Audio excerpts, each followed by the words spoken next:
ക്രിസ്തുവിൻ്റെ സമാധാനം നിങ്ങളോടുകൂടെ ഉണ്ടായിരിക്കട്ടെ. വചനകിരണത്തിലേക്ക് ഏവർക്കും സ്വാഗതം. ഒരിക്കൽ ശ്രീബുദ്ധനും ശിഷ്യനായ ആനന്ദനും കൂടി ഒരു ഗ്രാമത്തിലേക്ക് യാത്ര ചെയ്യുകയായിരുന്നു. കുറേ നടന്നപ്പോൾ ബുദ്ധൻ ആനന്ദനോട് പറഞ്ഞു, എനിക്ക് നല്ല ക്ഷീണം തോന്നുന്നു, വല്ലാതെ ദാഹിക്കുന്നു. നമ്മൾ പോരുന്ന വഴിയിൽ ഒരു അരുവി കണ്ടിരുന്നല്ലോ. ദയവായി നീ തിരികെ പോയി എനിക്കായി കുറച്ച് വെള്ളം ശേഖരിച്ചു വരിക. സന്തോഷത്തോടെ പോയ ആനന്ദൻ തിരികെ വന്നത് വാടിയ മുഖവുമായിട്ടാണ്. ഗുരു ചോദിച്ചു, എന്തു പറ്റി? ആനന്ദൻ പറഞ്ഞു, ഒരു കാളവണ്ടി നദിയിലൂടെ കടന്നുപോയതിനാൽ വെള്ളം മുഴുവൻ കലങ്ങി മറിഞ്ഞിരിക്കുന്നു. ആ ജലം എങ്ങനെ അങ്ങേക്ക് കുടിക്കുവാൻ തരും? ഗുരു പറഞ്ഞു, ശാന്തമായി കാത്തിരുന്നാൽ തെളിയാത്ത ഒരു നദിയുമില്ല. നീ ഒന്നുകൂടെ പോയിട്ട് വരൂ.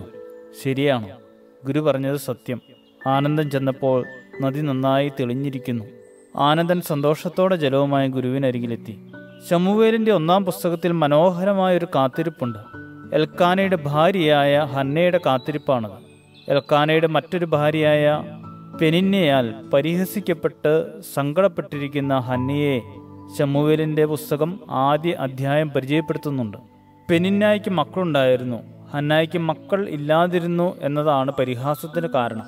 എന്നാൽ ദൈവസന്നിധിയിൽ പ്രാർത്ഥനയോടെ കാത്തിരുന്ന ഹന്നായ്ക്ക് ദൈവം കൊടുത്ത മകനായിരുന്നു ശമൂവേൽ. യെശയ്യാപ്രവാചകന്റെ പുസ്തകം 40:30-31 വാക്യങ്ങൾ: ബാല്യക്കാർ ക്ഷീണിച്ച് തളർന്നു പോകും, യൗവനക്കാരും ഇടറി വീഴും. എങ്കിലും യഹോവയെ കാത്തിരിക്കുന്നവർ ശക്തിയെ പുതുക്കും. അവർ കഴുകന്മാരെ പോലെ ചിറകടിച്ചു കയറും. അവർ തളർന്നു പോകാതെ ഓടുകയും ക്ഷീണിച്ചു പോകാതെ നടക്കുകയും ചെയ്യും.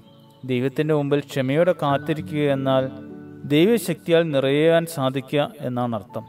ജീവിതത്തിൽ പ്രതിസന്ധികളും കഷ്ടതകളും ഒക്കെ വരുമ്പോൾ എനിക്ക് മടുത്തു, ഇനി എൻ്റെ ജീവിതം മുന്നോട്ട് കൊണ്ടുപോകുവാൻ എനിക്ക് വയ്യ എന്നൊക്കെ പറഞ്ഞ് പരിതപിക്കുന്നവരാണെങ്കിൽ ഒന്ന് ഓർക്കുക, ശാന്തമായി കാത്തിരുന്നാൽ തെളിയാത്ത ഒരു നദിയുമില്ല.